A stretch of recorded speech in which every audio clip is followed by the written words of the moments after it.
లక్ష్మి గారు చెప్పండి, ఈ లడ్డు వివాదం కాస్త మతం రంగు పులుముకుని ఇప్పుడు కుల రంగు పులుముకుని ఒక చర్చనీయాంశంగా మారింది. ఎందుకంటే మొన్నటి వరకు పార్టీల మధ్య ఉన్న గొడవ కాస్త డైరెక్ట్ ఇప్పుడు అధినేతలు బయటకు వచ్చి మాట్లాడుకునే స్థితికి వచ్చింది. అసలు ఇప్పుడు దీనికి ఈ చర్చకి ఎప్పుడు ఎండకాడు పడే అవకాశం కనిపిస్తుంది? అసలు ఏం జరుగుతుంది అసలు? జగన్మోహన్ రెడ్డి గారు ఒకవేళ దర్శనానికి వచ్చింటే ఈ చర్చ ఇంకా కొనసాగేది. ఆయన రాలేదు కాబట్టి ఇంకా చర్చ ఈ రోజుతో ముగుస్తుంది అంతే. ఇంకా మన కాంగ్రెస్ మిత్రుడు చెప్పినట్టు ఆ షిట్ అనేది ఎప్పుడు తెలుస్తుందో అదేం జరుగుతుందో వేచి చూడాల్సిందే. ఇంకా ఇక్కడ ఎన్ని చెప్పినా కూడా రాజకీయంగా ఈ యొక్క లడ్డు అంశాన్ని అన్ని పార్టీలు మార్చేసి అంటే రాజకీయ కోణంలోకి వెళ్ళిపోయి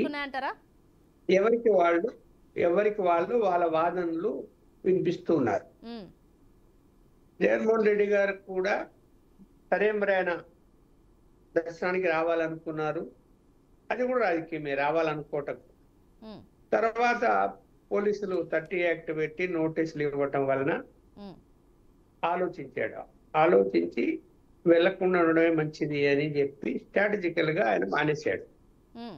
సో కొంత ఉద్రిక్త వాతావరణం సమసిపోయింది. లేకపోతే ఇంకా ఉద్రిక్తత ఉండేది. ఆయన వచ్చి ఉంటే కనుక సంఘటనలు కూడా జరిగే అవకాశాలు ఉండేవి. ఇక్కడ ఏ ప్రభుత్వం అధికారంలో ఉన్నా కూడా ఎవరు కూడా నెయ్యి కల్తీలో విషయంలో ఎవరు అంగీకరించే అంశం కాదది. సరే, గతంలో ఏం జరిగింది, చంద్రబాబు నాయుడు గారి హయాంలో కూడా కల్తీ జరిగి ఉండవచ్చేమో అని చర్చ చేస్తున్న వైఎస్ఆర్సీపీ నాయకులు అప్పుడు కూడా రిజెక్ట్ చేసిన సందర్భాలు ఉన్నాయి అని చెప్తున్నారు. సరే, ఇప్పుడు అవి వాటికి ఆధారాలు దొరకవు, అంత సులభం కూడా కాదు. ఎందుకంటే తయారై ఉంటుంది, సప్లై చేసి ఉంటారు, అయిపోయి ఉంటుంది. టెస్ట్ చేయడానికి అవకాశం ఉండదు. ఇంకా ఇప్పుడు వైఎస్ఆర్సీపీ ప్రభుత్వ హయాంలో కూడా నాణ్యత లోపం ఉంది అని చెప్పి చాలా సార్లు వెనక్కి పంపించారు ట్యాంకర్లు అని చెప్తున్నారు. అప్పుడు కూడా వాళ్ళు సీరియస్ గా తీసుకోలేదు.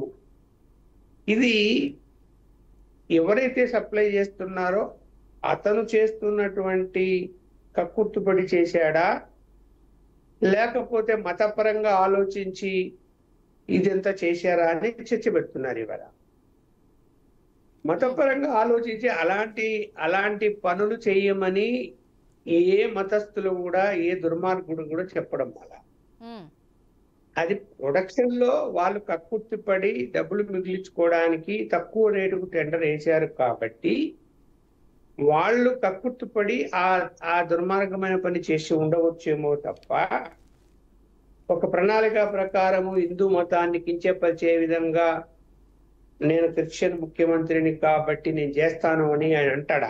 ఆయన అలాంటి ఆలోచన చేసే అవకాశం ఉందా? ఆయన కాదు, ఎవరున్నా కూడా చెయ్యరు. అలా చేసే అవకాశం లేదు. ముఖ్య అనవసరం నిందలు వేయాల్సిన అవసరం లేదు. జరిగింది తప్పు దిద్దుకోవాలి.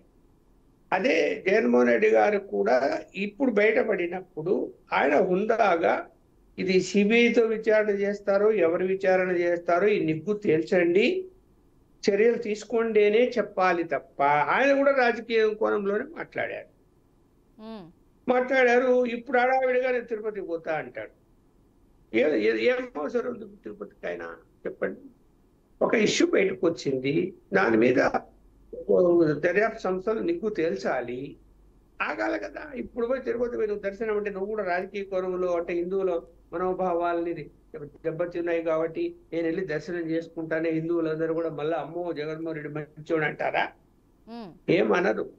జరిగిన తప్పును ఎవరు క్షమించే తప్పు కాదు ఇది. ప్రపంచ వ్యాప్తంగా ఇవాళ హిందూ యొక్క మనోభావాలు దెబ్బతిన్నవి, ఎవరు కూడా క్షమించరు. ఈవెన్ చంద్రబాబు నాయుడు గారు కూడా సరైన చర్యలు తీసుకోకపోతే, నిగ్గు తేల్చకపోతే ఆయనను కూడా క్షమించరు. అందువలన కాస్త వీళ్ళందరూ కూడా రాజకీయ పార్టీల వాళ్ళు ఇక మౌనం వహించాలి. కోర్టులో కూడా ఉంది, సుప్రీంకోర్టులో కూడా వేశారు దాన్ని సిబిఐ ద్వారా విచారణ జరపాలని.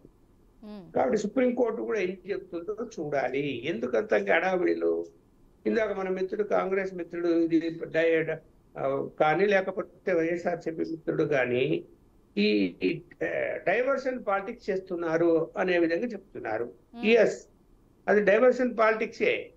ఇప్పుడు మీరు ప్రభుత్వంలోకి వచ్చింది పరిపాలన చేయటానికి.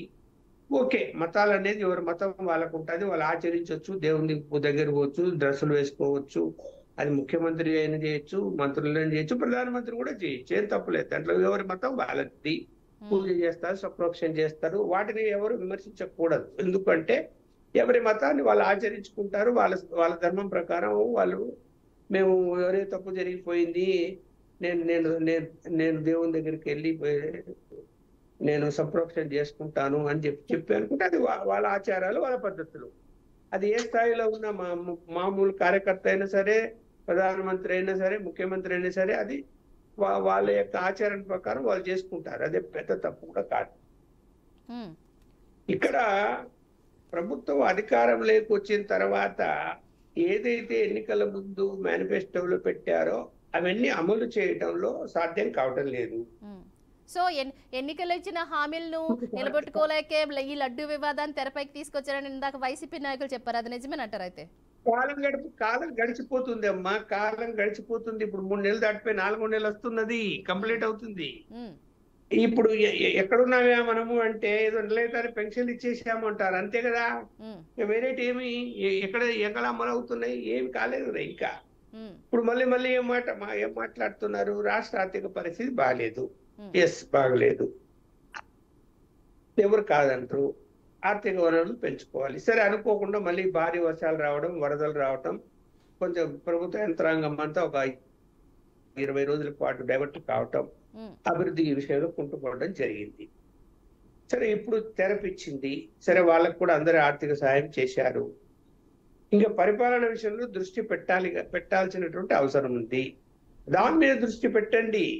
ఇప్పుడు చూడండి, ఎవరైనా సచివాలయానికి కానీ, even deputy CM Pawan Kalyan కానీ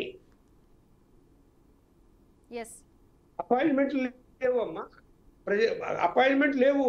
ఉమ్, ఒక ఆయన ఒక ప్రాజెక్టు మీద రిపోర్ట్ తయారు చేసి, ఉమ్, ఆయన ఎక్స్పర్ట్ దాని మీద, సీఎం కు లెటర్ రాసి నాకు అపాయింట్మెంట్ ఏంటి, నీకు ఎక్స్ప్లెయిన్ చేస్తాను, రాబోయే కాలంలో పలానా ప్రాజెక్టుతో ప్రాబ్లం ఉంది అని చెప్పి పెద్ద పొడవు లెటర్ రాస్తే కూడా ఉమ్, రెస్పాన్స్ లేదు సీఎం కార్యాలయం నుంచి. రెస్పాన్స్ ఉమ్, ఆయన ఆవేదన చెప్తూ నాకు పంపించాడు అదంతా. ఉమ్, ఇక్కడ అలాగే పవన్ కళ్యాణ్ నెక్స్ట్ ఎవరు, మనం డిప్యూటీ సీఎం అంటాం. ఉమ్, ఆయన అసలు ఎవరికి అందుబాటులోనే లేడు అక్కడ. ఉమ్. ఆయన ఆఫీస్ ఏదో తెలియదు, ఆయన సెక్రటరీలో ఉండటం లేదు. మరి మీరు ప్రాయశ్చిత్త దీక్షలు జగన్మోహన్ రెడ్డి చేస్తున్నారు కదా. ప్రభుత్వాన్ని అంత తీవ్రంగా విమర్శించిన వాళ్ళు ఉమ్. మీరు ఇప్పుడు చేస్తున్న పని ఏమిటి అంటే చెప్పండి. వాళ్ళు మీరు ప్రాయశ్చిత్త దీక్షలో బిజీగా ఎవరెవరికి అందుబాటులో ఉండాలనో వాళ్ళందరికీ అందుబాటులో ఉండాలి కదా. పార్టీ ఆఫీస్కి పోతారు, ఇన్ఛార్జీలు అంటారు, ఏం అధికారాలు ఉన్నాయి వాళ్ళకి? అక్కడ ఫోటోలు తీసుకోవడము, ఫేస్బుక్లోను యూట్యూబ్లోను పెట్టుకుంటే అయిపోయిందా? పబ్లిసిటీ తీసుకుంటే అయిపోయిందా? What is the result? ఇది కదా కావాలా? ఇక్కడ సిస్టమ్ ఓకే, గత ప్రభుత్వం కంటే మీ సిస్టమ్ ఓకే, బాగానే పెట్టుకున్నారు. మేము పార్టీ కార్యాలయంలో వారానికి ఒక రోజు ఒక్కొక్క మంత్రి ఉంటాడు, ఒక రోజు ఎమ్మెల్యే ఉంటాడు, ఒక రోజు సీఎం ఉంటాడు, అలా పెట్టుకున్నారు.